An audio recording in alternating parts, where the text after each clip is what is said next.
Alright, what's up everyone? Welcome back to the channel. I'm Tokenicer, and I'm here to bring you guys in-depth news, analysis, and insights from the digital asset space, along with covering the progressive tokenization of the world. And if you haven't already, be sure to hit that like and subscribe button to help with the algorithm, along with checking out Tokenicer.network for all my content platforms right in one spot, from my Twitter threads, Medium articles, Spotify podcasts, and much more. And of course, that'll be right down in the description below. So first, before we get any further, I just want to give you guys a little update on myself. As you guys may have noticed, the content has been a little lacking lately since 2023 has started. And this is largely because I've spent the past month in Hong Kong to visit some of my family, which I haven't seen in 7 years or so. And while it's great to have been back, let's just say the Wi-Fi was absolutely abysmal. That 1 minute Casper short I uploaded a while back took 4 hours. So yeah, an introduction, let alone a deep dive, was pretty far out of the question. But now that we're back, I of course plan to ramp things back up and really get the content back on track. So in this video, I got to sit down with Greg Lunt once again, one of the best researchers we have within the Quant community. And as many of you guys know, Greg and I have collaborated on multiple occasions, between coming onto my channel, in addition to me making an appearance on his podcast a while back to discuss all things on Quant. Well, in this episode, I decided to switch it up a bit for a more chill and normal conversation between the two of us on a variety of things, ranging from content creation, life experiences, modern society, and so much more. I always love collaborating with Greg, and this was honestly one of my favorite discussions that I've had, largely because of the freedom of how we got to discuss whatever we wanted and just bounce a bunch of different ideas around. And so just before we get started, I just got to remind everyone real quick that neither me nor my guests are any form of financial advisors, and so therefore please don't take anything you hear or read from us as any form of financial or investment advice. But now that we got that out of the way, let's get right into it.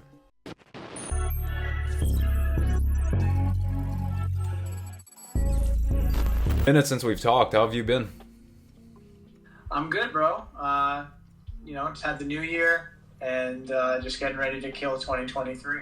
Nice, I love to hear it. So, yeah, speaking of the new year, do you have any plans or 2023 goals?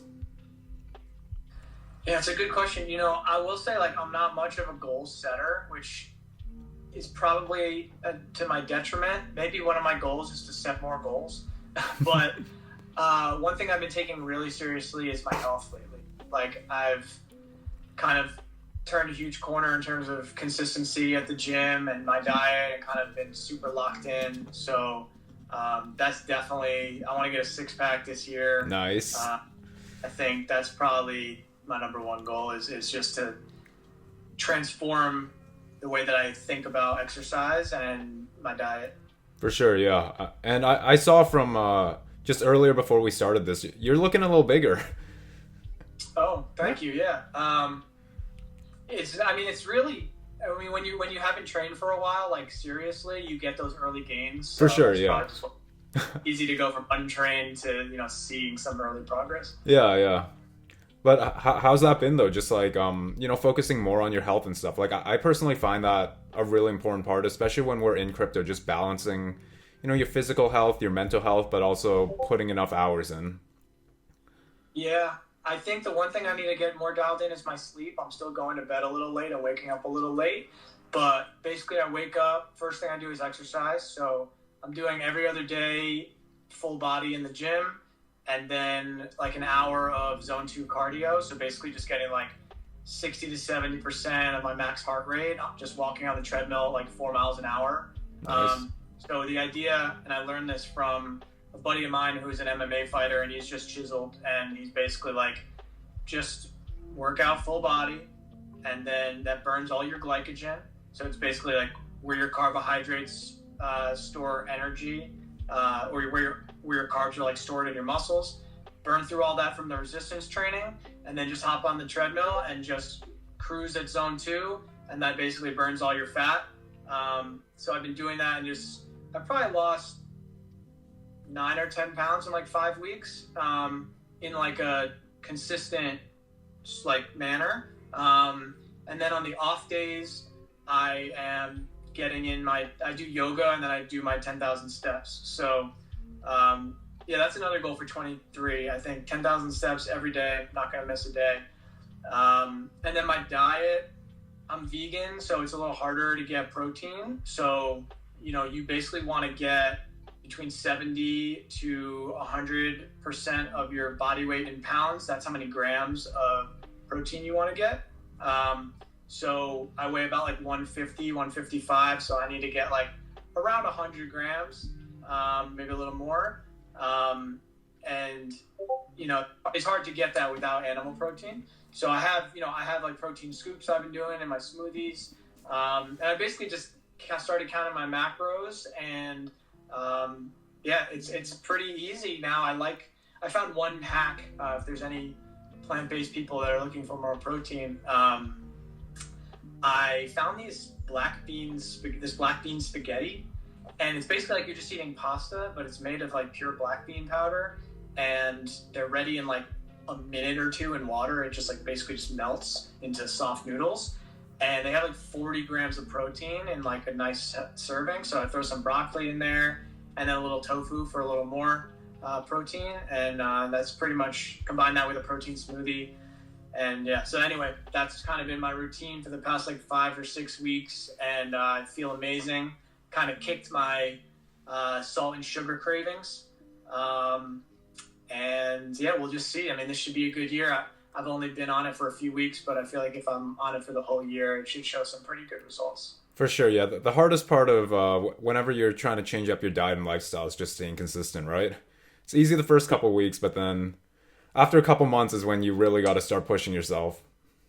And that's true basically for anything, right? Is like, and that as being a content creator, and I know we're going to talk a bit about that today. And it's like, anyone can kind of like, you do a week, you do 2 weeks, maybe it's a business you started, maybe it's, some other goal you have. It's easy to get motivated in the beginning and maybe build that landing page or whatever. But then, it's like, oh, I ran into a few problems, or how do I get over this hump, or I don't know how to do this. It's going to require more research, more dedication.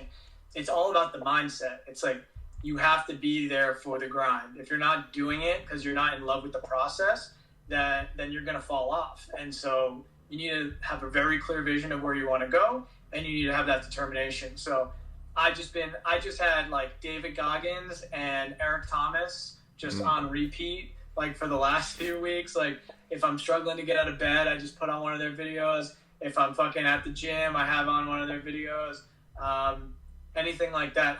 I don't know if you guys know who they are, but you gotta tune in if you don't. David Goggins is like just probably the biggest savage on the planet as far as mindset. And Eric Thomas is the #1 motivational speaker in the world right now. So those are my guys. Yeah, for sure. I definitely feel you on that, because this was back when I was like 14 or 15, but I'd get up every morning at like 5 a.m. to go practice basketball before school, and my alarm every morning would literally just be a video of Eric Thomas talking to just get me out of bed. Let's go. So, yeah, I definitely feel that. I got into him in probably like 2016, 2017. And then I didn't listen to him for like a few years. And then the last like few months I've just been back on. My favorite ones are UOU. Like, look, if you guys just Google, if you're going to go to YouTube, just do UOU, as in the words YOUOWEYOU. That one fucks me up. And then I Made My Mark is also another good one. They're like 7-8 minutes, but you'll see when you watch them. They just give me the chills. I've definitely got to check those out. My personal favorite from Eric Thomas was the How Bad Do You Want It one. I'm sure you've heard that one, right? Yeah, that was the one that kind of blew him up. He's like, and that quote has kind of made its rounds because of it, which is, you have to, in order to succeed, what is it? You have to... you want it as bad as you want to breathe, right?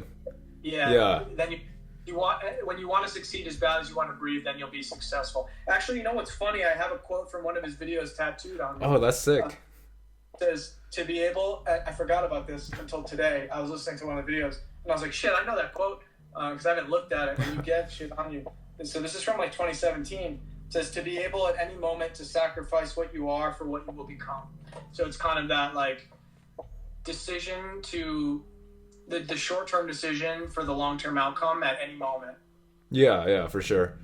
But just switching gears a little bit, you mentioned things with content and kind of like burning out, right? Well, maybe not exactly burning out, but maybe we could talk about that a bit since we're both kind of at that 1 year mark of creating content now. How's that been for you overall? And are you feeling any sort of burnout, or is it kind of the opposite where you're kind of feeling more of a fire than ever now? Yeah, it's interesting you asked that. So I started creating quant content, I would say, well, let's just stick with Twitter. I'll say you're right. It's about 1 year ago. And I was very motivated in the beginning as I started to see some traction. It was the first time really on any social media that I'd gotten attention and engagement. And I was like, okay, like this is a good pocket for me because I think I know a lot about this project. It's a good project. It's an undercovered project. And I'm good with kind of media editing and things of that nature, which also I think fills a white space on Twitter. Like the more multimedia you can pack into your threads, the better. So it's like, all right, I got something going here. I didn't have a lot of other things going on at the time other than trading crypto and studying the market. And so I just poured myself in. And so at that point, it was just purely like, driven on emotion and motivation and just going to get it. I started to slow down a little bit. Then I started the Patreon in June. That kind of took it to another level. Like I was spending a lot more time on content every week, doing an extra video and an extra podcast every week, and a live stream, and like kind of engaging with that group. So that was a lot, plus all the Twitter stuff. At that point, I got a full-time job at a crypto exchange, and my Twitter kind of like took a back seat for a minute because it's like, okay, this is a paying job. Like, I'm not going to fuck this up. Twitter was kind of just like a little side thing. I closed the Patreon in order to work full-time because it was a bit of a conflict of interest as they were a token agnostic platform and I was like heavily covering and promoting a specific token. So I had to close the Patreon from a business standpoint. And I just made the Twitter kind of like a side thing. And luckily in like October, November, or I guess like in the back end of the summer and into October, that's when Quant started to run a bit, right? We went from like $40 up to like 200 whatever dollars when the rest of the market wasn't doing shit. So for the first time, I kind of I took a bit of an easier route, where instead of just posting like hardcore research content all day, every day, I kind of threw in like a few shit posts, a few charts, a few, price stuff, like never really talked about price that much. But the engagement was super solid. And, when price is going up, just kind of leaning into it a little bit, not being irresponsible. I was making sure like, hey, be careful. Like we're overextended here, but like, isn't this great? And I think that's fine to bring some positive emotion and community around token success. I mean, ultimately that's what we're here for. So that kind of balanced out well where I was getting a little bit as like Twitter's a side thing, but then I was able to kind of like get some easy engagement and easy Twitter posts and just keep everything flowing. And then like towards the end of the year here, it's been a little more difficult. So this has been like probably the first patch over the last like month, where I've been a little less motivated. Now, having said that, the last week, I feel like I've kind of got back into it. But I'd say like the 4 or 5 weeks before that, like all of December, basically, I was just like on cruise control on Twitter a little bit. Still posting every day, but a lot less threads. The last week I posted like 2 or 3 threads. So like I woke up this morning at like 5 a.m. and like banged out an Oracle thread, which did like, it's already at like 30K views or something. So like, I'm like, when I see something juicy, I'll do a thread. But Quant also, I guess, now that I'm thinking about it, didn't have a lot of news really coming out. So long answer, but yeah, there's the ebbs and flows. And I think that it's always going to have difficult patches and rough patches. And again, it's like, you got to find that motivation from the process and less from the result. No, for sure. I can definitely agree with that. And this kind of goes back to what we started off our chat with kind of the whole, working out and staying healthy thing. Like at the start, it's super easy to just, push yourself and you have that fire inside you to keep going. But over time, you kind of that fire kind of dwindles down a bit, and you kind of need to find that extra fuel to reignite that flame yourself, right? Yeah, 100%. And that's where, you know, I use Goggins and Eric Thomas to just even I take cold showers every day, ice cold showers, and sometimes I got to flip on a fucking audio motivation for that. It's like, but you have to do hard things. You have to do hard things every day. You have to do multiple hard things, preferably things you don't want to do. I never want to take that shower. Sometimes I wait till freaking midnight because I wait till the last second. I'm like, all right, I'll do it. And then when you get in, it's not that bad. Same with kind of, any work that you have to do that you've been avoiding. It's like once you get past that first 15 minutes of it and you're in it and you're going, it's like, all right, do it. Same thing at the gym, right? It's like you just got to go. Get there. It's like half the battle, and start lifting, and then you're there. So it's mainly that first little hump. Just push yourself. Find whatever triggers you to push yourself to get over that first little hump, and then once you're in it, you're in it. Definitely, yeah, I can agree with that. But I don't want to talk too much about being a content creator and stuff, because this episode is more about just who we are behind all the content. But as it's been a little over a year, and I'd like to think we've both been consistently growing throughout the bull and bear markets. What are some people that you've really connected with over the past year or so that either really motivate you, or just are people you've met online where you're like, wow, I didn't think I'd have this kind of opportunity to meet these kind of people? Yeah, that's a good question. Well, I mean, I would say definitely, and this, I think you're probably, it's okay, my two best friends, or kind of closest connections, or people that I trust the most in the space, without question, are you and Yarno from the Quant show. I talk to you guys a decent amount. I've been very personal with you guys about my life and about things going on, and just the way that I see the space, or whatever it is that I may not want to share publicly. I can go to you guys, and I know that you aren't going to go blabbing or talking shit, or you have my best interest at heart. So you two have definitely been the best friendships that I've made. I had a lot of fun interviewing people for my podcast. Basically I did a podcast for Patreon that has since been released. So if you want to listen to it, it's on Spotify, it's on Apple Music, it's on all those. Just Google Greg Lunt, and then it should come up. It's just called Greg Lunt QNT podcast, I think. So getting to talk to a bunch of people from the community. Some people, it was their first time ever speaking publicly, legit crypto nerd I got on for his first speech. And then we actually did a spaces with Crypto Nagato. It was his first time, so I kind of did that competition to find the Quant influencer thing with him.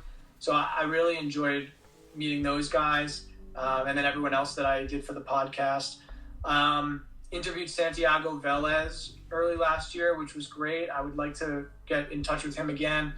So yeah, it's been pretty cool. And then getting noticed, just getting noticed when I got my job by getting approached, from my content. So that was cool. I never thought that I'd be able to just start posting on Twitter and then have a well-paying job, based off of that. So all those things were pretty awesome for me. Yeah, for sure. For me personally, at least, when I kind of started out all this, I never thought it'd be, a source of income or anything. I kind of just, I think I actually spoke about this on your podcast, but I kind of posted all my content because I wanted to shill crypto to my economics professor, but they kind of understood it. And afterwards I was like, okay, well, I don't want to throw all these hours to waste. So I literally just posted all of the content I made on Medium, and that's kind of how I started. So seeing it evolve into this today is, I wouldn't have believed it if you told me that 2 years or a year and a half ago when I first started out. What is kind of your plan with the channel and with your brand? Are you monetizing right now? And if not, how do you plan to get that going if you do? So yeah, I am monetized on a couple just in a couple different ways. So I do work with a couple different companies in the space, such as ChainStats and Genfinity, and I've recently collaborated with Galileo, as I'm sure you've seen. And then with YouTube and stuff, I'm fortunate enough to, I've built around a little bit of a community. So YouTube does kind of pay me through ad revenue and stuff. So yeah, it's good to see that, I don't want to say, because I'm not doing this for the money whatsoever, but I'm really flattered to say that I'm able to have kind of made enough of a living at this point in my life through doing what I love. That's great. Is YouTube ad revenue still like doing much, or is it like, are you getting paid like a couple bucks, or is it like hundreds of bucks? Like, can I ask that? Yeah, for sure. It's a couple hundred every month, and to most people it probably doesn't seem like a lot, but as a kid in college, still it definitely helps with paying off the expenses. 100%. Yeah, that pays basically for all your weekend activities. I don't do all too much on the weekends, but yeah, for sure. So what's like a day in the life for you right now? Well, I'm currently in Hong Kong right now, as I'm sure most people know. So it's definitely a bit different from how it is at home. So, which side do you want to hear first? Give me like your normal life back in Canada. Like what does it look like getting up and doing work and balancing that with school and everything? Yeah. So, let's say on a regular school day, I usually get up around 7 a.m. I head to the gym to usually put up 150 to 200 makes. A lot of you guys know I'm a big basketball fan. I've been playing since I was like 6 or 7. So I've been keeping consistent at that. So usually once I'm done putting up 200 shots, I try and get a tweet or two out. And then in class, this is probably the part where, it's hardest to balance. A lot of times I find myself just writing scripts for my next video or creating a mind map in the middle of class. So yeah, that's definitely the part where it's the messiest. But then after that, I try and get all my work done school-wise as soon as possible. And then I'm usually at the school on campus for 7 to 8 hours. Most of the time, I'm usually just making like crypto-related content. I'd say the balance in school is probably, I want to say 60-40. 60 crypto, 40% school. And usually I get home, eat a little, go work out, and then come back home and start creating more content again. Yeah, are you getting good grades? I'd say average. I've always been like an A to B student, like low A, high B, and it's always kind of been around that level even now. And I guess because I'm in economics and finance, which ties into a lot of what I'm doing in crypto anyways, it's not as hard to balance as what I just said with, me always going off topic and goofing off in class. Yeah, because you don't have to like firmly check out of one space to check into the other. They overlap a little bit, so you can jump up and back if you want. It's not as difficult, probably. Definitely, yeah. Like if I was in something like sciences or healthcare, I'm sure this would not work. Yeah. When you said that you work on mind maps in class, it reminded me so much. Back in high school, this is a long time ago. This is like literally almost 20 years ago. Whoa. No, hold on. Well, it's like 15, right? I went, actually it is 20 years ago. I graduated high school in 2005. So, so 20 years ago, I used to play a lot of Counter-Strike, which is a first-person shooter computer game. So I would literally and I played competitively and in some pretty high levels. Never went pro or anything, but high amateur. And so I had a team, and I was the in-game leader. And so I would print out, the map, like the bird's eye view of the maps. Yeah. Bring them into class, and I would draw out strategies and where people are going to flash and smoke and timings and kind of just getting feels for the maps. And then when I'd come home, we'd practice with the team and I'd have all that set up. So I can totally relate to that side project passion and just using class to get that done. For sure. That's crazy though. I've played a bit of video games in my past before too, but I've never gone that in depth of printing out a map and drawing out different strategies. I've never even considered. I guess I've always thought of Counter-Strike as a very reactive game, and I've never considered the strategic part of it. It's probably one of the most strategic games possible because there's so many elements to it. One of which is sound, which a lot of other games don't incorporate as much. So just this one footstep that you hear, entire complexity of an entire round, which could change the entire game. So it's changed over time, but if you win 16 rounds, you win the match.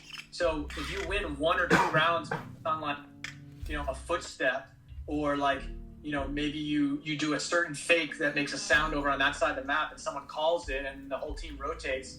It's like the littlest things matter. I always wish that I was more aware of how can I say it? The game builds a lot of traits that successful people have. And I didn't know how to explain that to my parents when I was younger. I didn't know that. So it was mostly just like, get off the damn games. Yeah. I wish that I knew and could have articulated at that time when I was 15 years old or whatever, that like the amount of teamwork, communication, strategy, timing, reactions, like instant decision making, like quick, let's go this way. Like it's all very communicative and teamwork oriented. And even if you want to say hand-eye coordination with the computer, which I think there's some elements to that, that like I've gone to gun ranges and stuff and like it's definitely matters. Like I think if you're practicing aiming on a computer for like hundreds of hours and you pick up a real gun, you have a little better idea of what you're doing. Not exactly, but kind of. So there's a lot of things that like carry over into real life, and it's a very social environment too, some of these video games. Maybe not when you're just playing randomly with kids online that are cursing you out, but if you're playing in an organized team and it's the same dudes every day and you're learning each other and you're learning how to play together, and it's a very social thing. So I think if done properly and if not at the expense of the priorities in your life, depending on where you're at in your life, I think video games, and more specifically team-based, consistent, like strategy-focused video gaming is very healthy. No, I definitely agree with that. Like, especially with the growth in video games nowadays, like, there's a lot of real life traits and skills that you can learn from gaming, especially, as you said, multiplayer games where I don't want to say you can't develop them in real life, because there's a lot of other activities you can, but I really think gaming is, as you've seen, it's seen as like esports now, right? Like there's a lot more acceptance than probably back in your days of how gaming is now. Totally. And I wonder that sometimes, like, again, I wasn't great, but I was pretty good. And I do wonder if the stigma wasn't there, and if, esports was bigger, and if Twitch was bigger, if my parents would have had a different idea of it and maybe would have been like nurtured it more. Again, I don't know if I would have ever like really made it, but like I was playing on like the shitty, like all the kids I was playing with were like all about like they'd make their own computers and they were buying new monitors and mouses and mouse pads and keyboards and headphones and chairs. And I was just like in my mom's like, computer room in like a piece of shit. And then when I went off to college, when I played my most competitive, I was on like a crappy laptop. And all these guys are on like major setups with like high-end graphics cards. And I played up to a pretty decent level on like terrible stuff. So I wonder if I like invested more in the tech, invested more in like aim training, like how good I really could have been. And there's definitely money to be made in that space. It's pretty competitive, obviously, now, especially everyone wants to be, an esports or a Twitch star. But yeah, it is interesting how those things change. So I wonder like what's happening now that like is looked at similarly, like maybe parents would frown at as like a waste of time, that in the future will be like a whole new business for kids. I mean, obviously social media probably has some of that, but also people are making money on social media now. Like that's pretty evident. I wonder if there's like something, do you have any ideas about that? Like what's something now that like maybe a kid would be doing that in the future could be super lucrative that no one really realizes? Well, I feel like gaming is still kind of in that like stigmatized area where like, I guess this kind of goes against what I just said, but like, yes, there's a lot more acceptance to it, but I think there is still a lot of that whole stigma of like, you're just wasting your time and like, this isn't going to contribute to your future whatsoever. Like, yeah, there's definitely parents that, especially as the generations evolve, that are going to be more acceptant or accepted of video games that, a lot of parents nowadays, or soon to be parents now, grew up around the whole gaming era. But just, as of now, 2023, I still think it's in that little transition phase. Yeah, I think you're right. It's having a moment. It's having a moment, though. Twitch has been huge for that, and just like live streaming in general. The competitive scene, it seems like there are a bunch of people that play competitive that, I mean, it's really tough. Like, you have to practice a lot. And same with Twitch. Like, if you're doing anything in like the gaming space or the live streaming space, there's a lot of overlaps in terms of the amount of time you need to dedicate. It's not just like, for me and you, it's like, yeah, we work a decent amount on kind of creating content and stuff, but we're not working 10 hours a day every day. That's literally, if you want to be Aiden Ross, if you want to be, I Show Speed, if you want to be these guys that are coming up on Twitch, like, or are basically the number 1 and 2 guys on Twitch, like, you need to be on 6 days a week, 10 hours a day, 8 to 10 hours a day, and you need to be entertaining as fuck. So, you don't have to get there overnight, but like, that's basically what the grind looks like, and it can take a toll on you. Like, that's a tough job. Oh, for sure. Like, a lot of people probably think of professional gamers like, damn, I wish I could be those guys. It'd be so much fun playing my favorite game to, make a living out of. But this also ties into what I've seen from, like, I watch a lot of, like, NBA and stuff.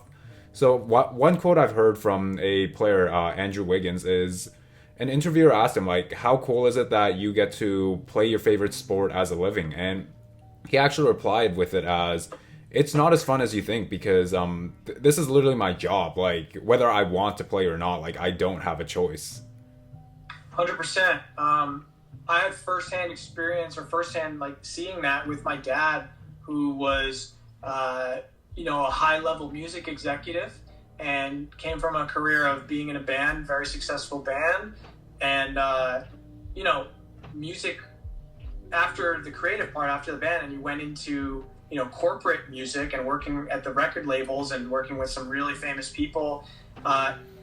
He lost his love for music, man, and like, I can't even imagine what that's like, because music is such an integral part of escapism and enjoyment and emotion, and to just every time you turn on a track to instantly go into production mode and be listening to how the snare sounds and how the background vocal, and it just ruined. He couldn't appreciate music anymore. So I think that's kind of similar, where like, you have these things that everyone wants to, work in sports or entertainment or music or fashion or something that, is pop culture-esque.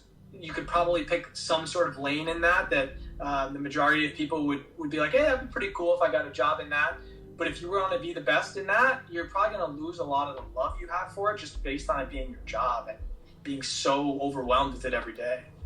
Definitely, yeah. Just like especially with like such competitive industries, and like, maybe this ties a bit into what we were just talking about with creating content and burnout. Like, as you said, like, you started off and you really enjoyed it initially to begin with, and it's the same case for me. But there were definitely certain times, like I remember May of 2022, where I'd wake up and there'd be times where like the last thing I wanted to do was listen to my own voice and cut up videos.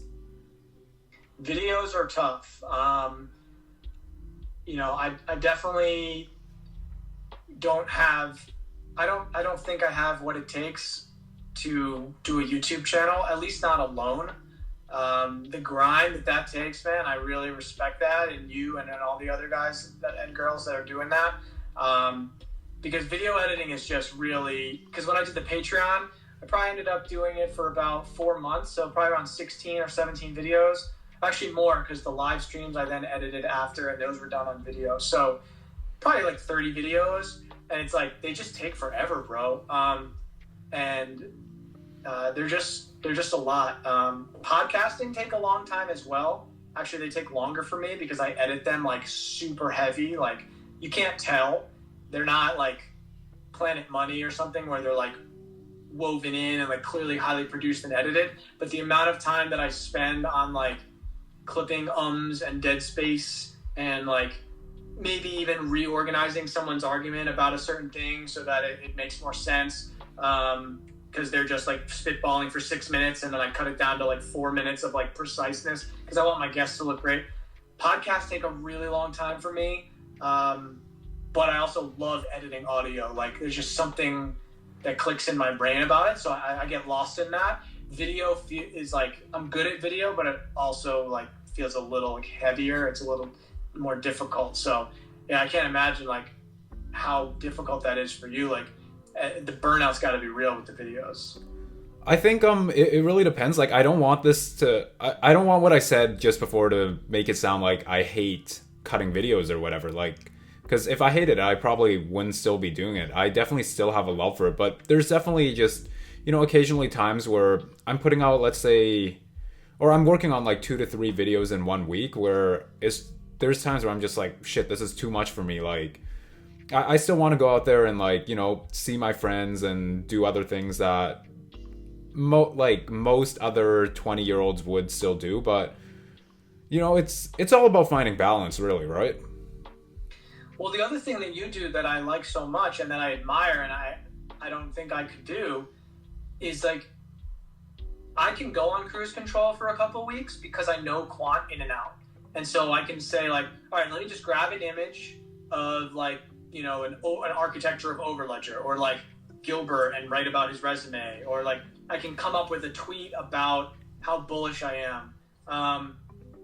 But like you're covering so many different projects and you're always adding new projects, to your stable. And it's like, it's heavy research. It's like, it's new research. Like, I mean, I suppose I still do a lot of new research when it's like doing like speculative partnership threads and stuff like, but, or like, UST and I have to figure out who they are, but a lot of times, my skill is basically looking at what's there and then making it easily digestible for people and adding a little bit of flair versus like going over the top into these massive deep dives that is like fully new information to me. So not only do I have to come up with the creative way to storytell it and make it simple and understandable, but I'm also trying to understand it myself rather than just like, repackage like a lot of existing narratives, I guess. Yeah, for sure. I appreciate that, but that's kind of funny you brought that up because I actually don't think what you said regarding always finding new information and stuff is the hardest part per se. If anything, I find that that's kind of what keeps me going, being able to look at something completely different. Like you've probably seen some of the projects I talk about like are really related to fintech, such as like Quant and XDC and stuff. But then some things are on a complete different spectrum, like Energy Web Token with sustainability, for example. I feel like that's kind of what makes it interesting for me to be able to, look at something finance related, but then the next week look at something supply chain or energy or big data or AI.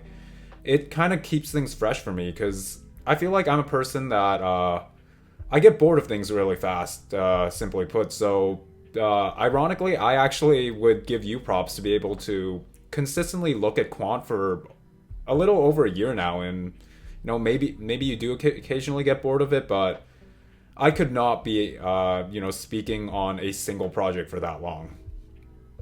Yeah, I guess you could see it either way, but I think that we do have a good mutual respect for each other, and it's been nice to see. It's funny because me and you are always like, there's a little healthy competition, I think, that's going on. Yeah, for sure. Follower count, because we're right at each other, neck and neck. Like, you were ahead of me for pretty much forever, and then I passed you somehow, and now you've passed me back, and we're like, I think I'm at like 15.4, and you're at 15.5, and we're just kind of like, so what I like about your strategy with covering all these projects is like, you can start tapping into like all these different communities and build faster. And so part of me is like considering that.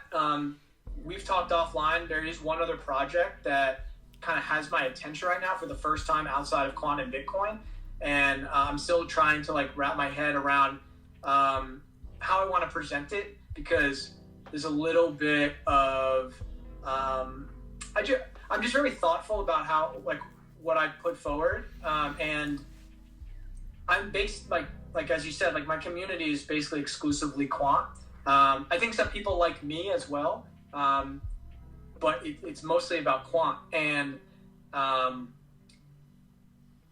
just want to be, I don't want to put out something about a project if I'm not fully behind it and if I'm not going to follow through. So I think, like, if I do, and when I do post about another project, there's going to be like more to follow behind that.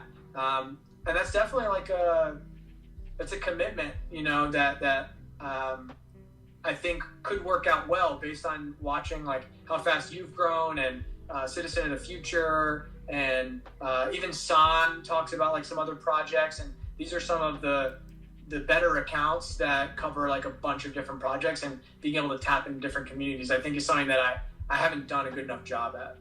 Yeah, I can definitely agree that it's definitely, you know, a bit of a growth hack, for better or worse. But oh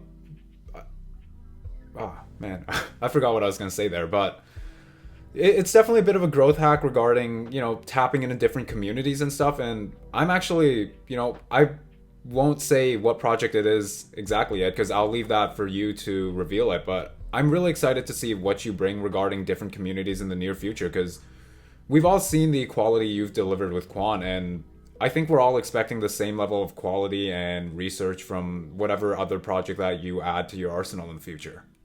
Yeah, man, and I expect that of myself. I take a lot of pride in my content, and so that's kind of what I'm saying. Like, I want to be sure that when I put something out, it's dope, and also, you know, people that I start to attract from that community, hopefully, because I've checked in with their community a bit, and they do have an active community. A lot of good people, a lot of fundamentally focused people, similar to my crowd. So I think there will be a good overlap. But I want the new people to come and be rewarded with more content around that as well. So, you know, I want to set the bar high and keep it coming.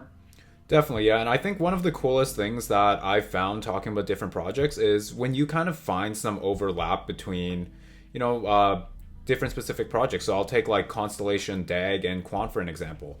Just I dropped a video about a partnership with Quant and Constellation, I think a year back. Oh, Sorry, I got a low battery. all good. Yeah, so I was talking about Quant and Constellation a while back, and it's just so cool to see. You know, most people don't talk that heavily on two projects together at once. So to kind of have that feeling of myself being someone who's been able to unite these communities together really, it does mean a lot. But I think it's really flattering to see, and to continue to see them, you know, finding potential room for collaboration through the communities together is just really cool to see people unite together and stuff. Because at the end of the day, like, the digital asset space is all just one space, right? Like, regardless of the different ecosystems and community, we're all fighting for really the same thing, right? Yeah, we're trying to make money. We're trying to understand the technology that is changing the world. It's hard to see how it is changing the world just yet. We're still in like the experimental phases. But that's why it's exciting for people that, you know, people that have vision, but also people that like are looking for, you know, a real opportunity. Having said that, it's very difficult to navigate. You know, we've seen so many things happen in 2022, you know, anything from FTX to Luna, Celsius, people just got burned, and that's not going to stop, probably. Even when things become regulated, there's still going to be fraud, there's still going to be scams, and the earlier you are, the higher the risk and the higher reward. So that's on me and you now, and people like us that want to, you know, create content to be as deep and as professional and as accurate as we possibly can, because as much as it's just numbers on a screen sometimes, like I walk around and I think about this sometimes, like I'll be like, oh damn, like that tweet got 50,000 impressions. And then I go outside and I try to literally visualize what 50,000 people would be like standing in front of me. Because even like 500 people in front of me is kind of like, whoa, that's a lot of fucking people listening. And then it's like multiply that by 100. And it's like, holy fuck. And some of them are going to be making financial decisions off of what you say, regardless of whether if you say not financial advice. Yeah. Like, I'm not legally liable, but people are. I've gotten tons of messages, as I'm sure you have, like, thank you so much. You're the reason I got in Quant. Thank you so much. You know, I bought this, about that. I'm like, all right. So if you're actually listening to me and doing stuff with your hard-earned money based on my information, like, I better fucking come correct, right? So, yeah, to your point about, like, we're all in this together, like, I think me and you and people like us have a special role in that as well to bring value. For sure, yeah. And just to add to that, like, I just want to emphasize that none of what we say is any form of financial advice, but, you know, for people that do take it, I don't want to say as financial advice, but I think most of you guys get what I'm talking about in terms of, like, what you just said in regards to people who do make financial decisions based on our research, that there is that kind of extra feeling of morality and responsibility that we have, where we really want to make sure that what we really know what we're talking about, right? Yeah, and I'm very careful. I get a lot of DMs about, hey, Greg, you know, I have this many quant. I'm seeing like this or that in the charts. Is this a good place to sell and then buy back lower? Or like, you know, what do you think is the right amount of quant I should have? And it's like, how high do you think we can go by the end of this year? All those types of questions.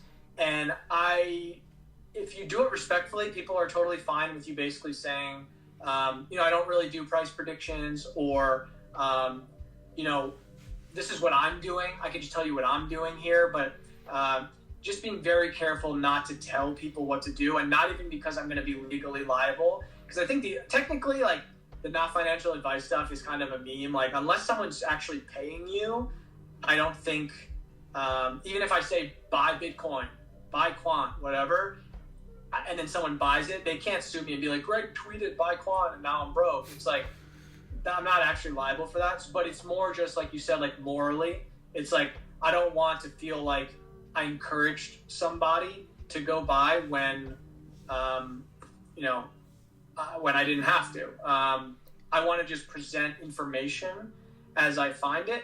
Of course, some things are going to have a more bullish tint than others, and I'm going to make mistakes. But my goal is to just provide the truth and to provide research to help people make decisions, and not necessarily be the decision maker for them. Yeah, for sure. It's I think the way we kind of, you know, revolve ourselves around this space is more of presenting the information of being like, this is kind of what I'm looking at and what I personally think is, you know, interesting that's being developed in the space, and a lot less of this is why I'm quote unquote investing in this, and why, you know, you guys should also look to invest in this specific project. I don't think that's you know, maybe there are people out there that do kind of have that type of approach, but I really think the way we're going about it is much more, I say this a lot, it's a lot more researcher-based rather than influencer-based. Yeah, and it's interesting you make that distinction. I guess I have a question for you around that. Like, how do you think about, like, the time? So, okay, I'll admit, like, I'm very, I don't know what the word is, but I'm very, like, conscious of what my engagement metrics look like if someone were to go to my profile. So I actually, like, I won't always tweet out every idea I have, because I'm like, that's not going to do that well. Oh, it's, you know, it's midnight. I know that pretty much everyone's asleep. This is not going to do that well.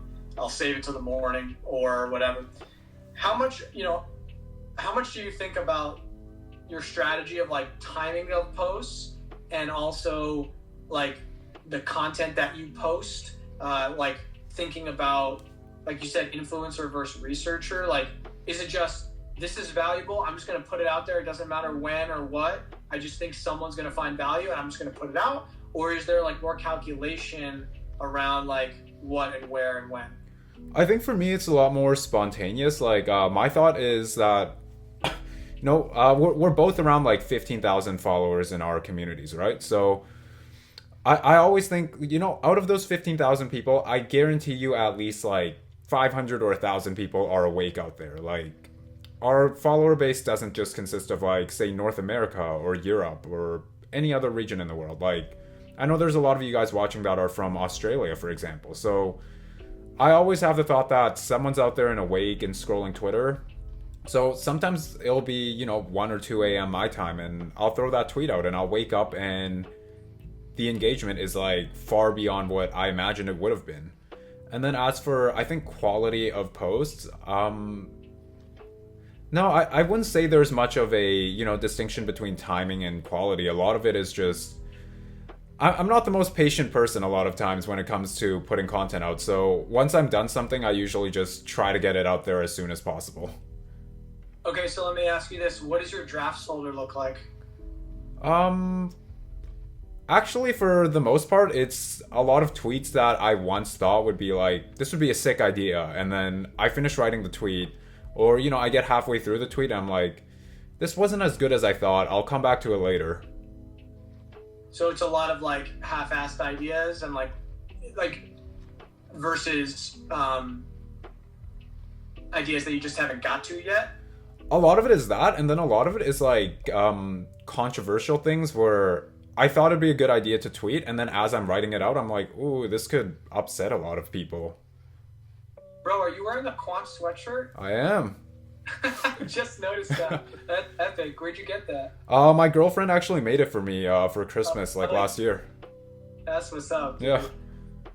Yeah. There were some people trying to sell some merch in the Quant Telegram, but they were marketing the word quantity so that they wouldn't. And I know I saw that.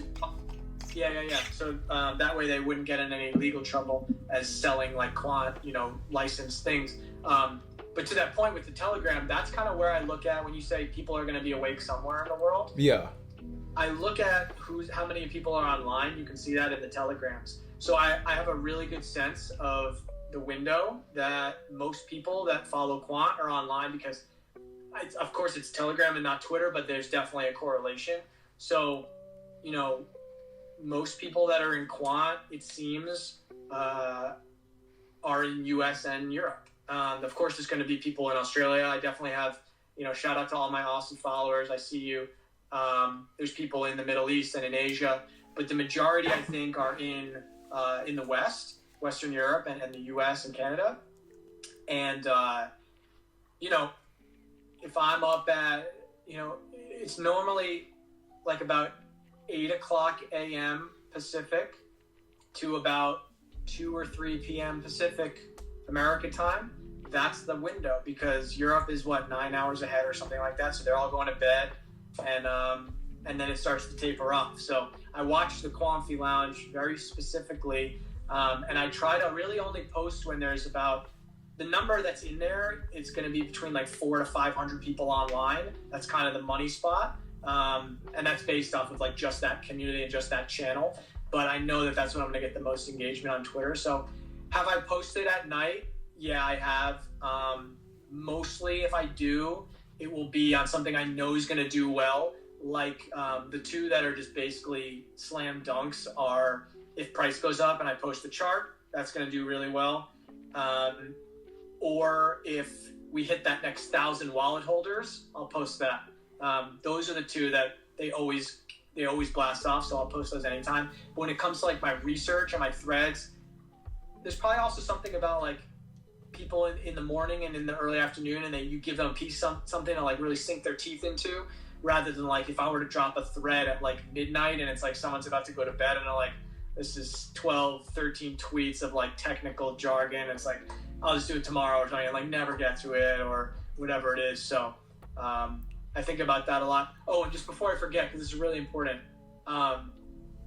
if you have drafts on your phone, they're only locally stored, meaning that if you log out of your Twitter or delete your Twitter app and reinstall. Your drafts are gone. And I learned that the hard way about 6 months ago. So, and that's the reason that your drafts don't show up if you log in on desktop. It's 2 different drafts folders on your mobile and on your desktop. So never log out of Twitter or delete your Twitter app unless you have your drafts backed up. Yeah, I actually remember you telling me that. I think this was after our first interview we did on it was ODAP at the time, but I remember right after our interview you sent me a tweet, or you sent me a message on Twitter. You're like, "Bro, all my threads got deleted." I'm like, "What?" Bro, it's rough. Luckily I don't think I kept too many threads in there, but I had maybe like at the time like 6 or 8 like good tweet ideas that were, and some of them were all written out and everything. And yeah, to lose that, it's less about, I have to rewrite the tweet. It was like, what even was, I don't even remember what the idea was. But now I'm like super careful. And that's the other thing is like, I try to, if I get inspired about something, I just write up a draft as quick as possible, because it's nice to have something to fall back on. Like if I'm like, oh shit, it's 9 p.m. at night and I don't have a tweet for tomorrow, I got 12 ideas in the drafts, you know what I mean? So I use that as kind of my notebook, my idea pad.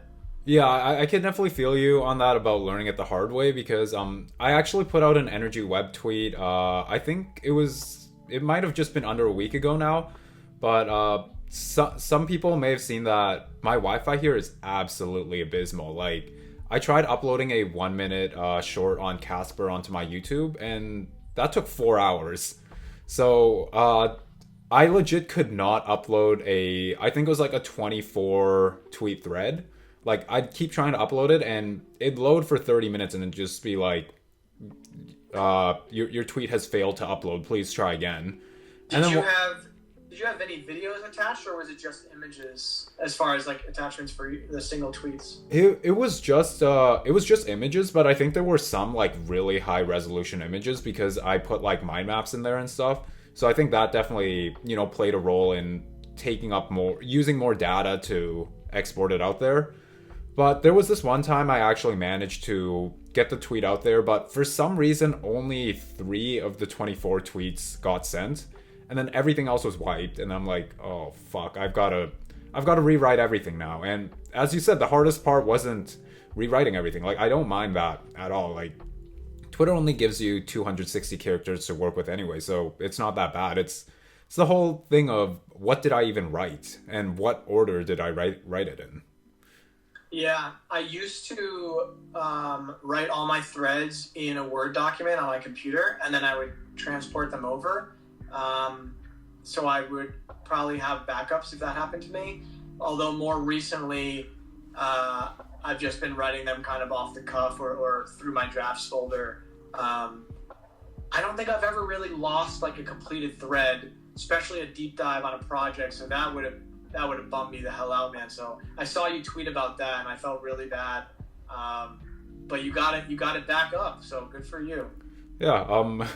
I definitely needed, some time to cool off and stuff. I will say, after it failed to tweet out there, the last thing I wanted to do was rewrite it. So I definitely took like a day or something to just like, I was like, oh fuck, man. Like, bro, we've all been there, where everyone's been there, where you've worked on a school project or a video or whatever, and your computer dies or like and you're just like, are you kidding me? That was like 2 hours of work. Like, I have to redo it, and it's not even that it's going to take 2 hours. It's that it's the same 2 hours, and it's hard to recall, and it's like infinitely frustrating.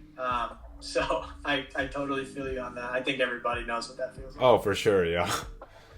Yeah, no, I've definitely learned my lesson now. Anytime I'm working on anything, long formed, I open up a Google Doc and make sure, it's backed up, saved to Dropbox and everything. So that never happens again, hopefully. Yeah, fingers crossed. Yeah, for sure. Do you want to? I got some questions for you here from Twitter. Do you want me to rip into? Yeah, let's do it. All right, so I tweeted out just a few minutes before this that we were going to be chatting, and if anyone had any non-crypto questions for you. Of course, people can't help themselves, and there were a bunch of crypto ones, but yeah, let's hear it. Let's see if we can get some non-crypto ones. How many hours a day do you find yourself scrolling through Twitter? That's really hard to answer actually. I don't actually scroll Twitter as much as, most people would think. A lot of it is me actually just posting on there and then, checking my notifications to make sure I'm getting back to people on legitimate questions they have. I'd say scrolling wise, I want to say like 2 hours tops, if that. What about you? I'm trying to think like if I added it all up. I mean, I'm on my phone a lot. I spend a lot of time by myself, so that's part of the reason. I'm actually really good when I'm with someone to not be on my phone, but I spend a lot of time alone, so by design. So I am on my phone quite a bit, and I'm trying to think. I mean, I jump between. I'm always on either Twitter, Telegram, Instagram sometimes, but very little because it's kind of obnoxious on there. It's mostly because me and my friends are always tagging each other and shit. So I like to like just fuck around like that, but I don't spend like that much time on there. That's kind of it. I mean, I pop into Discord a little bit, but not really. So it's really just Twitter and Telegram. So I would say I'm probably in Twitter if you added it up. You know what's I can't do it right now. You know what's crazy? You can go to your if you go to battery in your settings, if you have an iPhone anyway, I don't know on Android, but on iPhone, if you go to settings and then battery, you can see which apps take up the most battery over the last 7 days and over the last 24 hours. So that can give you, it doesn't tell you screen time there, but it does give you a bit of an idea of how much time you're spending in the apps. Oh, YouTube, I spend a lot of time on YouTube if you consider that social media well, and Spotify.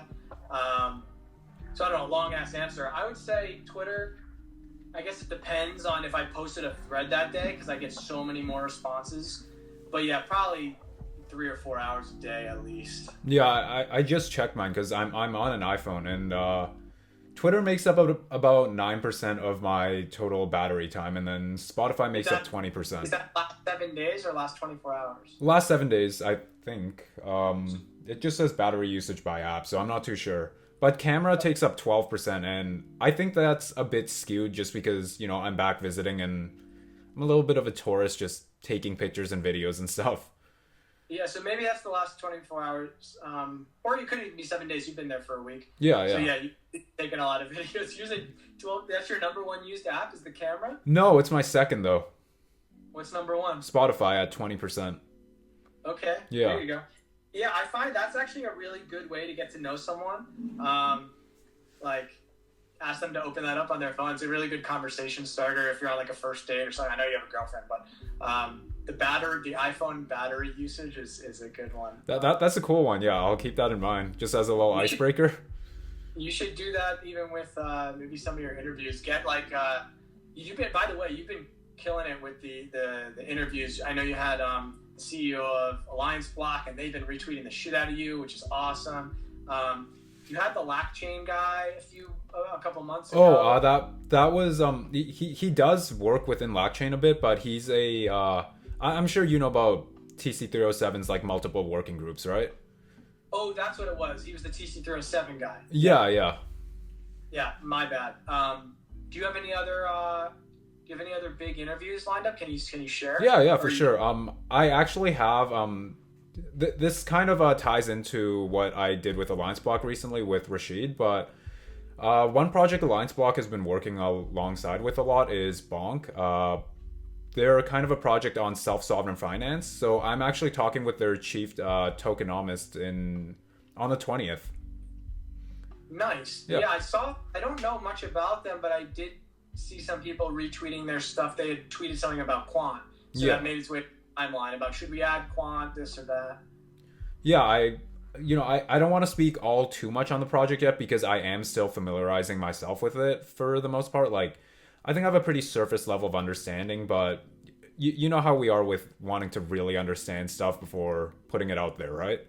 But yeah, I'm really excited to talk with Michael about what they're building at Bonk and kind of the collaborations that they've got going on.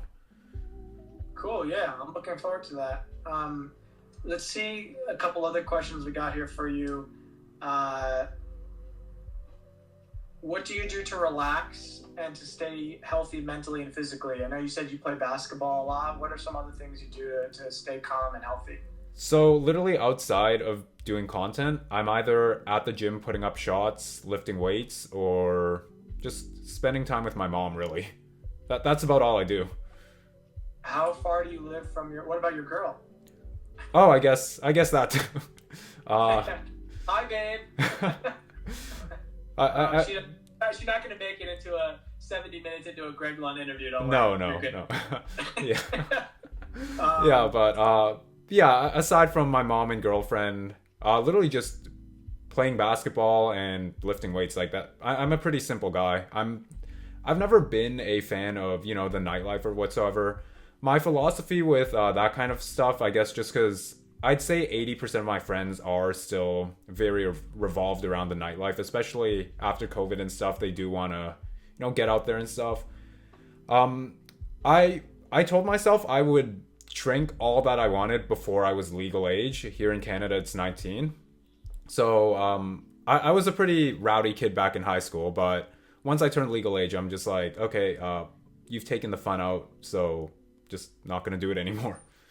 yeah, yeah. It's interesting. I'm like super. I'm a social drinker. Like, so I really rarely ever will drink alone. Ever. The only time I'll drink alone would be if I was playing video games with friends. So I'm kind of not even alone in that sense. Like if they're at home and I'm on my computer or playing online. But lately, I would say the past like year to 2 years, I just haven't really been drinking at all. Like, yes, I drank on my birthday. Yes, I drank on New Year's. But like, other than that, not really. It's not as enticing. It's true what they say about once you get into your 30s, the hangovers are way worse. Like in college, I was ripping like, sometimes that'd be 4 nights in a row and you're fine. like you do Wednesday, Thursday, Friday, Saturday on like a certain weeks, and it's just like I can barely do like if I do like 4 or 5 drinks without chugging water in between each one, my next whole day is pretty much ruined, and I find myself like eating shitty and all this. So this whole shift, it's been a long time coming for me. The health shift, and cutting alcohol is a big part of that as well. For sure, yeah. So I guess the only other questions I have here that are non-internet.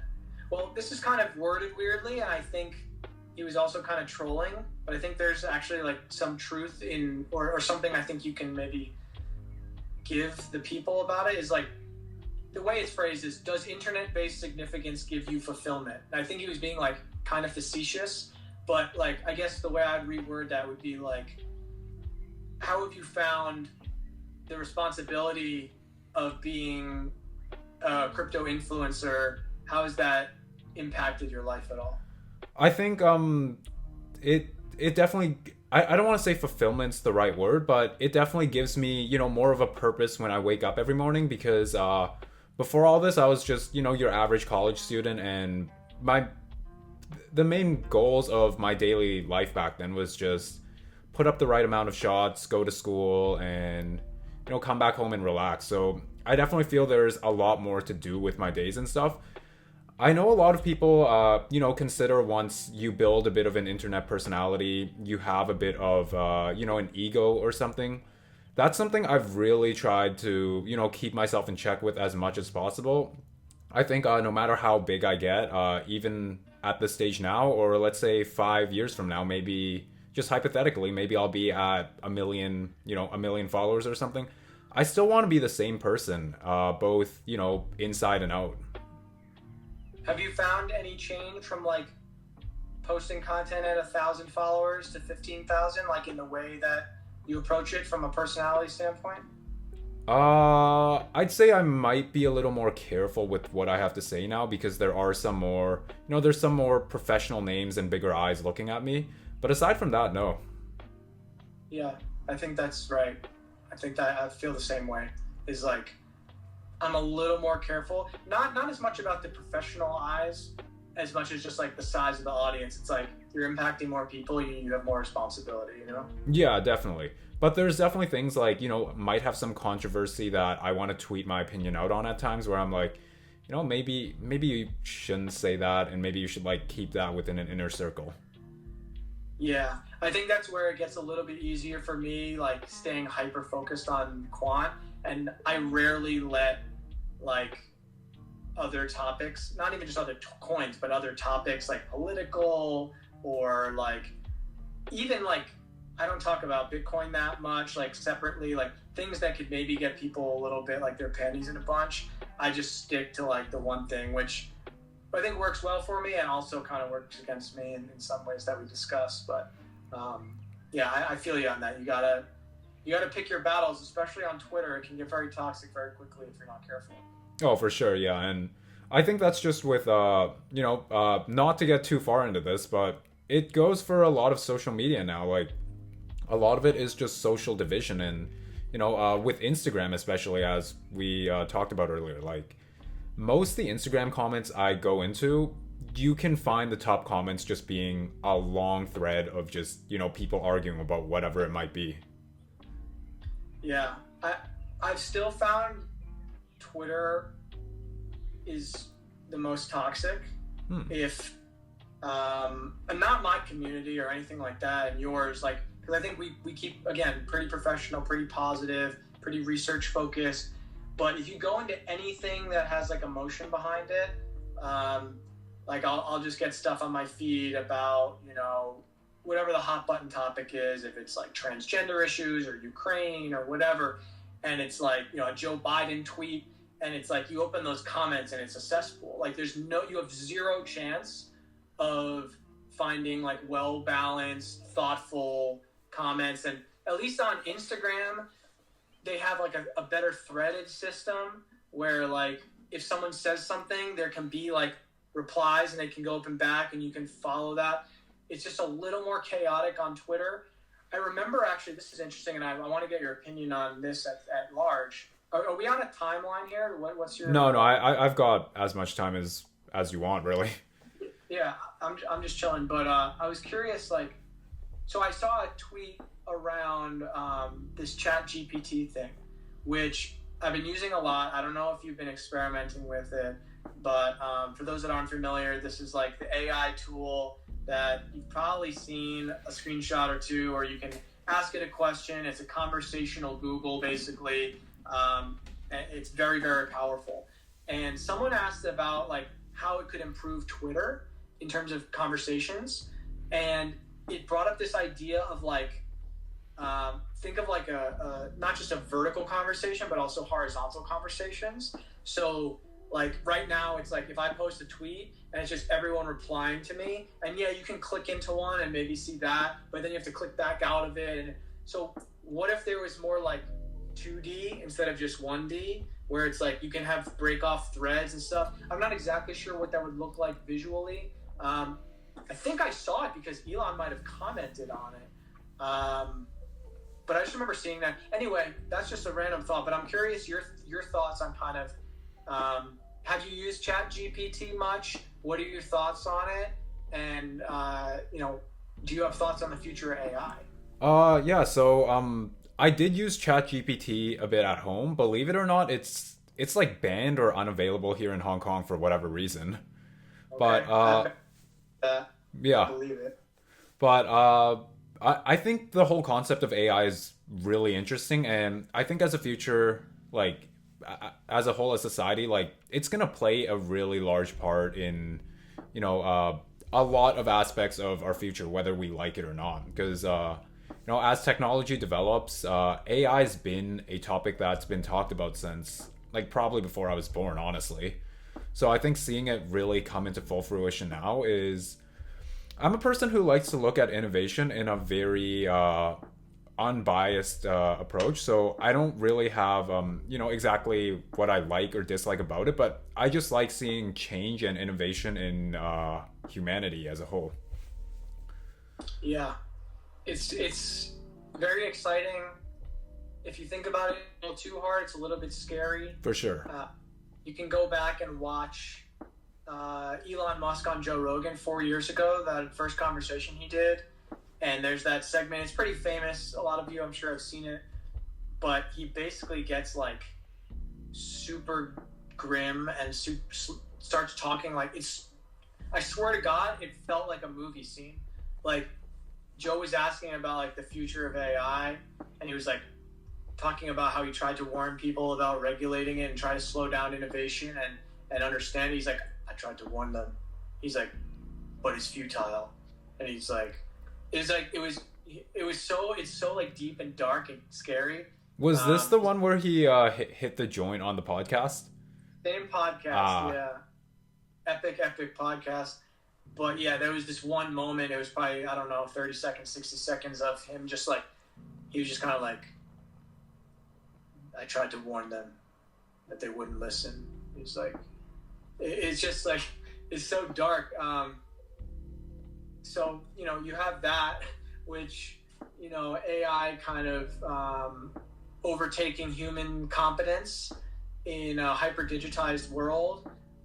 There are tons of movies about this type of thing where maybe the AI flips the switch on us one day, and you don't realize how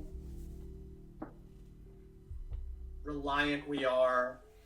Forget internet. How about just power? Like, if your power goes out for 4 hours, you're worthless. Oh, yeah.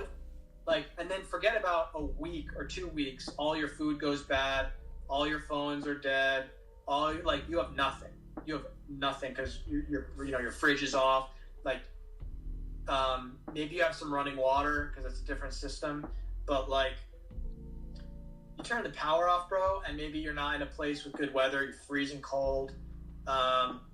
We're so soft now compared to like what we were, even 100 years ago, that that is a potential attack vector maybe for an AI that realizes that we're not necessarily good for their survival. Like, they could do that calculation very quickly, that if we ruin the earth and there's no one to run the system, then it dies.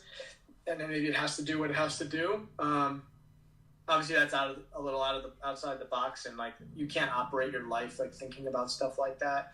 But because in the near term, I do believe this isn't. I didn't say this. Someone else said this, but I agree that we're not going to be replaced by, like, human jobs and stuff are not going to be replaced by AI. People that don't use AI are going to be replaced by people that do use AI. And something like ChatGPT is a great example of that. It can help with me and you writing threads, right? It can help with coders. Like, you don't want to have the thing write the whole program for you or do the whole query, but like, it can get you 80% of the way there if you are good at understanding what to ask and how to ask it. And from what I understand, ChatGPT actually isn't even like the smartest AI out there. It's just the first one that went public. So like, Google has one. There was another one I think called like Claude or something. But they're like still behind these private beta walls or fully unreleased. And like, Google's been working on one for a long time. There was one like 6 or 7 years ago that its own AI had like a live phone call with somebody and like scheduled an appointment for something live, and they recorded it, and it, like, the person on the other end, just like, they were booking like a hairdresser appointment or something, and they were like, oh, so what time do you want to come in? Oh, I'll do this time, I'll do it. And it's just like, it was perfect. And that was like 6 or 7 years ago. So it's like, what the hell did they have? And ChatGPT is going to disrupt Google at some point if they don't, release theirs. So we might get this like flood of AI, which could be very interesting. And it will be very interesting, and that's not even to touch on like Neuralink and stuff like that Elon's working on. So just a lot of tech stuff coming down the pipe that I don't know how to really prepare for it, but they're interesting thought experiments, that's for sure. No, for sure. Like, I think the one really crazy thing we have to keep in mind about AI is that it's just going to keep evolving exponentially. Like, if we thought technology as a whole evolved fast enough, like, we haven't seen anything yet with like, once how AI is fully developed, like, this thing is just going to keep learning on its own at a pace that, we can't even comprehend. And it's really interesting you bring up that point of how AI could go wrong and stuff, because that is something a lot of people talk about and are worried for. And we've seen this a lot in movies. One thing that, or no, one part that really sticks out to me on that topic is I don't know how many of you guys were young enough to watch SpongeBob in your childhood, but there was this one SpongeBob episode where they had this robot that basically learned everything in SpongeBob's library and basically restructured its whole brain overnight and basically took over all of the city in SpongeBob Bikini Bottom. And they didn't even have internet. So, or did they? I don't know how it is in the SpongeBob world. Well, because I'm wondering, like, how did he take over? Because when I think of AI taking over, I think of kind of just like a digital attack.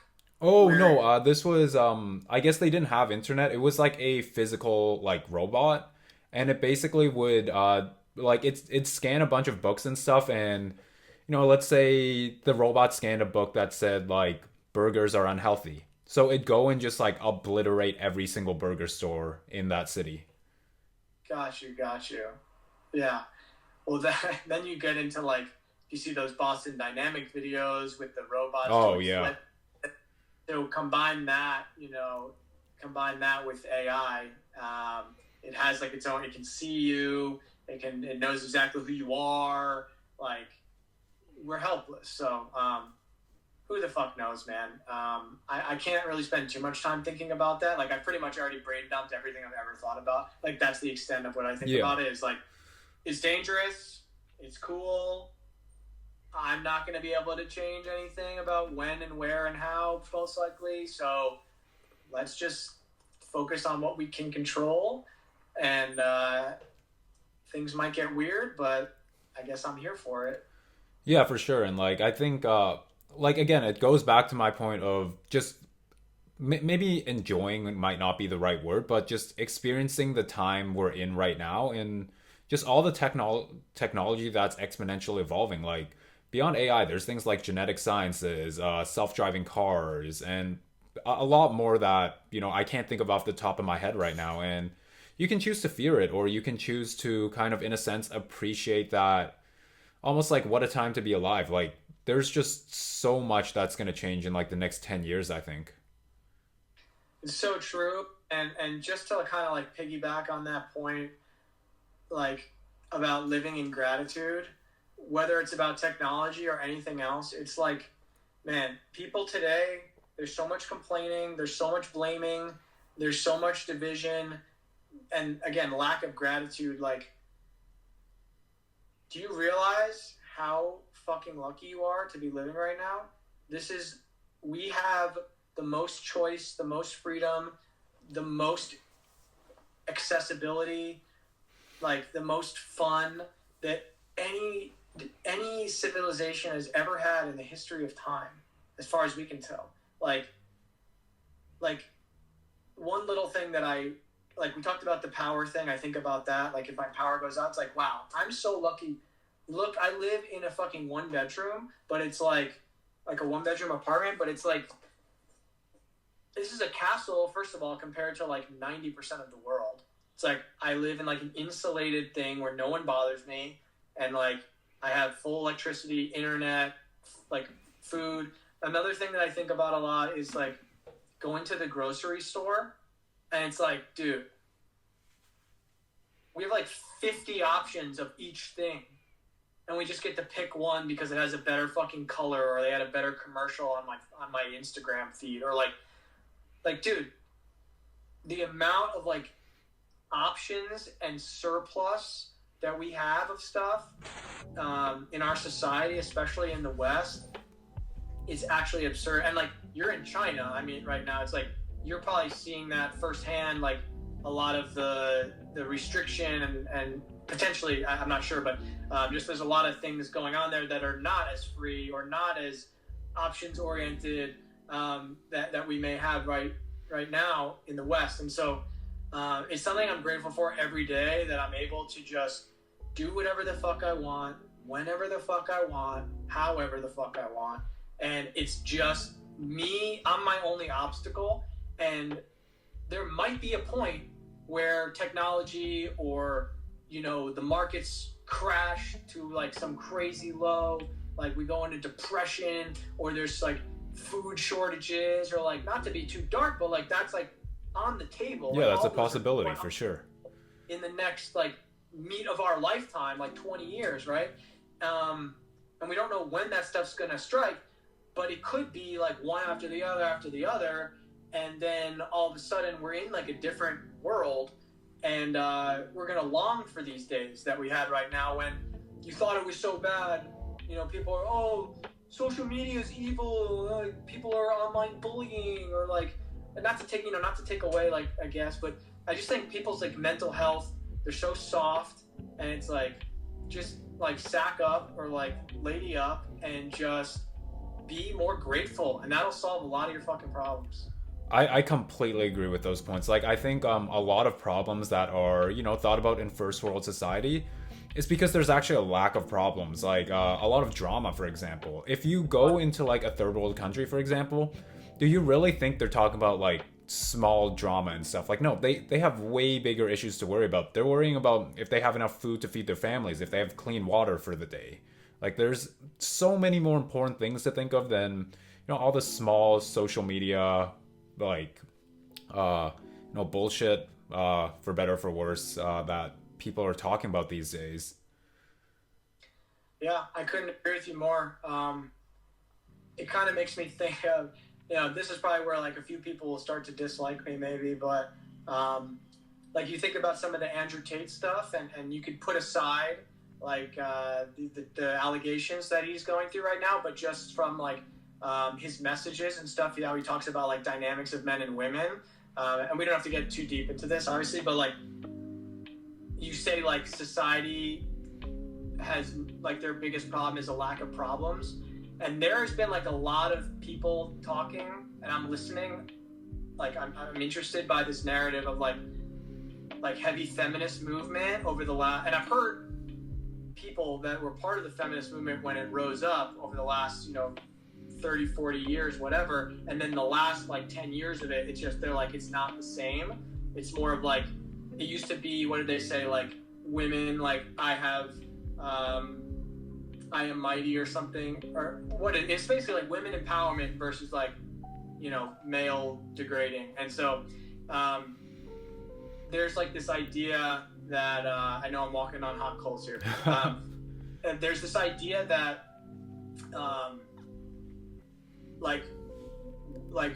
if society were to go to shit, that there's only like heavy feminism and putting down men and saying like we don't need men and stuff in a society where all of your things are taken care of. Like basically everything that you use in your daily life was either invented or run by a man. Like if your sewage system stops, if your car breaks down, if like your power goes out, if like basically anything happens, you're gonna call a dude to come fix it. If someone's attacking you, you're going to hide behind a man. So there's this like protect and provide from men that like women feel like they don't need us because they have literally everything they could possibly want. And only in like these incredibly affluent societies over time do you see women kind of like uprising against men. Whereas if we were all poor and just fighting for food and out on hunter-gatherers, there's no feminists in Africa right now. They understand that there's a role of men and role of women, and both are beautiful and both are needed, and there's a harmony. And we don't have to go too deep into that because I know that's like super triggering for a lot of people. But I do think there is this idea that, to your point, that like we have a lot of problems that are based on no problems. I 100% agree with that. And I won't go too deep into this because I don't want YouTube to take this video down, but I do. I said the word, I said the name. I definitely agree with that point where like if you take out all the controversy with what's happened with the guy recently, that he does have a lot of points that speak a lot of truth, and I think a lot of it is that people don't like the delivery of his message. But if you can look past all of that, like, there's a lot of truth to what he's saying. And like, I agree, there's roles for both males and females in society, and it's been that way since like the start of time. And like, at what point did it switch that feminism was less, or became less of fighting for equality and more of gender wars? I think that's another large part of like what's dividing people around the world these days. Yeah, I've heard Jordan Peterson talk about how like this idea that the history of humanity has been men oppressing women is kind of a convoluted. Is basically life has been oppressing men and women, like, and we're just all trying to like fucking figure it out, and like we all did our parts to kind of move forward. And yeah, like I believe in like equal rights and things like that. Like I think women have a voice, and I'm not saying they shouldn't be able to vote or something like that or drive. I'm just saying that it's become, like you said, it's become more of a war, and now it's almost like the women have turned on the men. And I'm not excusing. There's a lot of weak men out there that deserve criticism, but stuff like toxic masculinity, like, can we toss that out? There's how many toxic fucking girls there are out there too. Like, there's toxic human beings, and there's nothing inherently masculine or feminine about being toxic.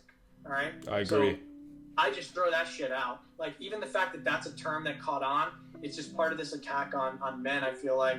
And it hurts men. It hurts, maybe you're someone that has a young boy. Maybe you have a child or a teenage boy, and he just gets hit every day with, like, men are toxic.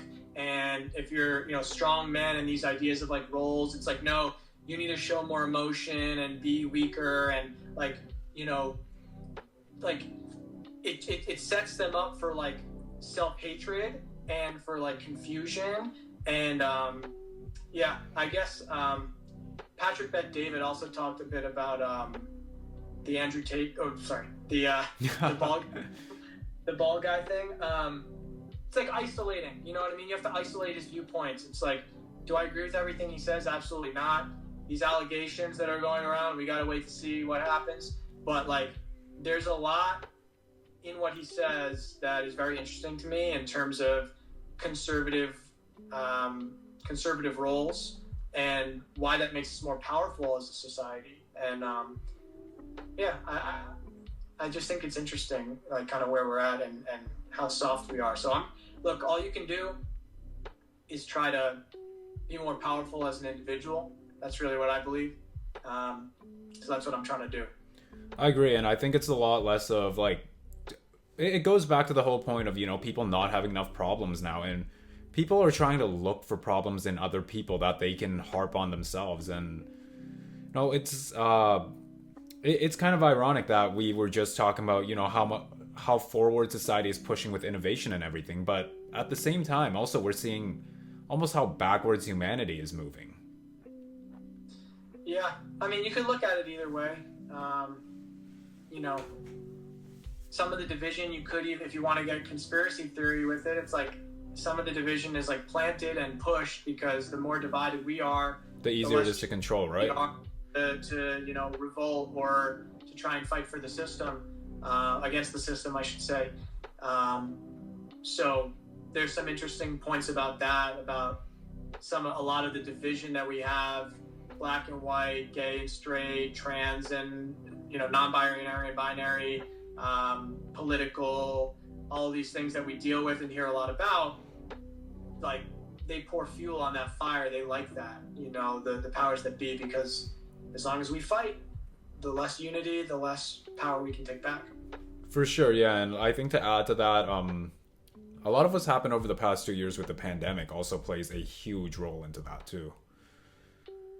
Yeah, well, people have time to sit online and bitch about stuff, so yeah, that's probably going to play into it, and their businesses are shut down, they're more unhappy.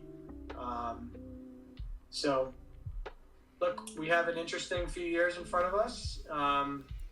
Again, like I said, I think all we can do At least I believe that the individual at the individual level is where we have the most power.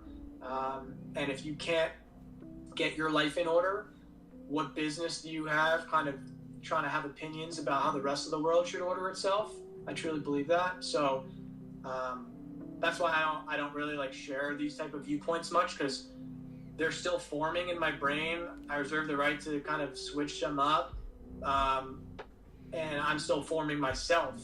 So, I gotta have a six pack before I even start talking about. What I mean? Like, I need a like, I want to make a certain like threshold of money. I want to have a certain girl on my arm. I want to like have the life that I think is a successful life before I go around trying to like tell people how the world should be organized.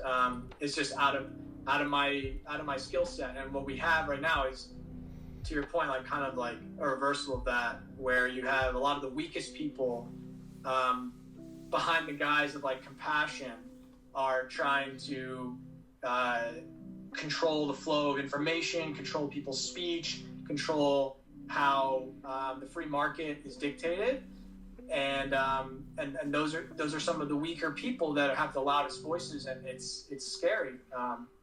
But again, just focus on what you can control and find fulfillment in your day-to-day life. For sure, I can 100% agree with that. But I think with that said, we've been going on for about almost 2 hours now. Would you say we wrap it up with a little rapid fire question as usual? All right, let's do it. Yeah. Okay. So this first question I actually got inspired by you throughout this podcast. But what are the 2 apps you use the most on your phone on a day-to-day basis? Twitter and YouTube. Twitter and YouTube. Okay. And what do you mainly do on those 2 different apps? YouTube, I'm either watching motivational shit or watching podcasts, the occasional junk video or like a CoffeeZilla video or something for entertainment. And then on Twitter, I'm just, other than posting, replying and just basically keeping up with the financial markets. Nice. Okay, question number 2. When you leave this world, what's the one thing you want to be remembered for?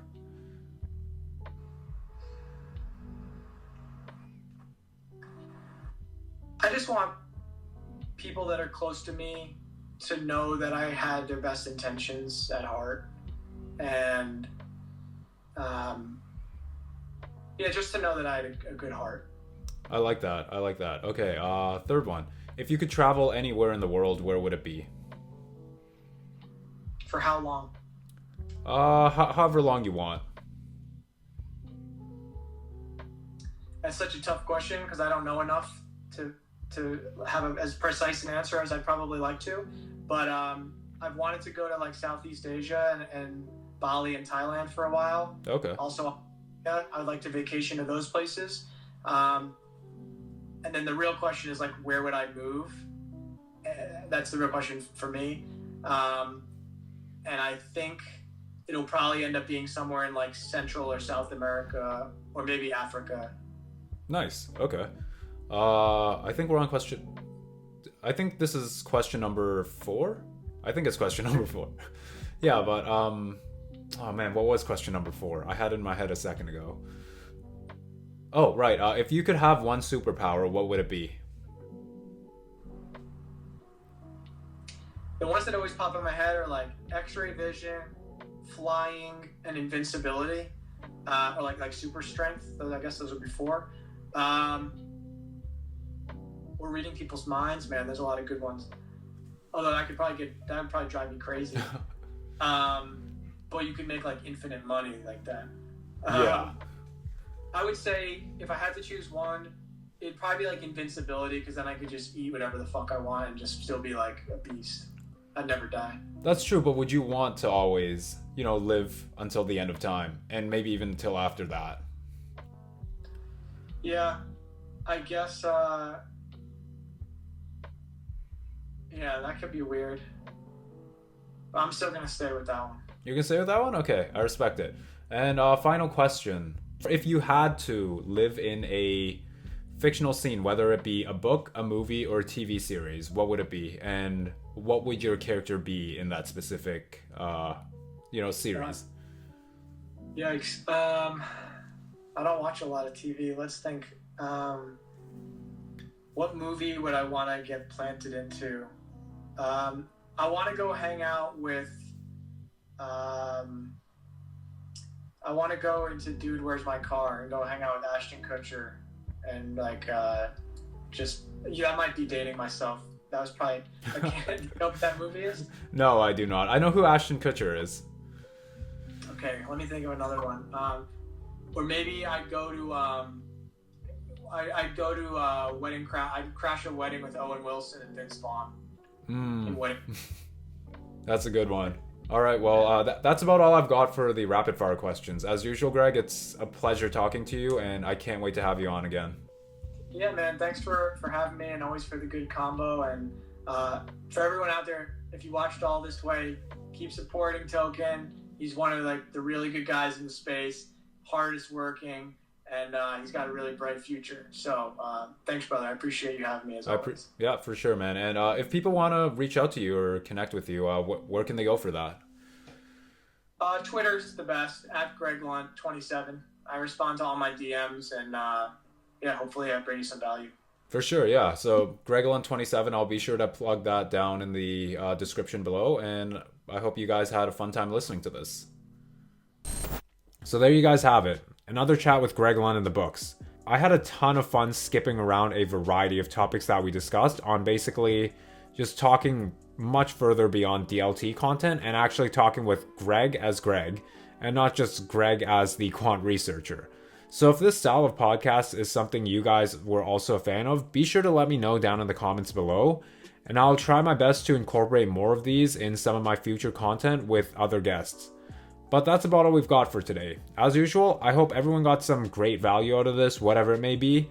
And again, don't forget to hit that like and subscribe button if you guys enjoyed what you heard, in addition to checking out Tokenicer.network down in the description below to fuel your hunger for DLT research that much further. And until next time, everyone, be sure to stay safe and keep learning. I'll catch you guys later. Peace.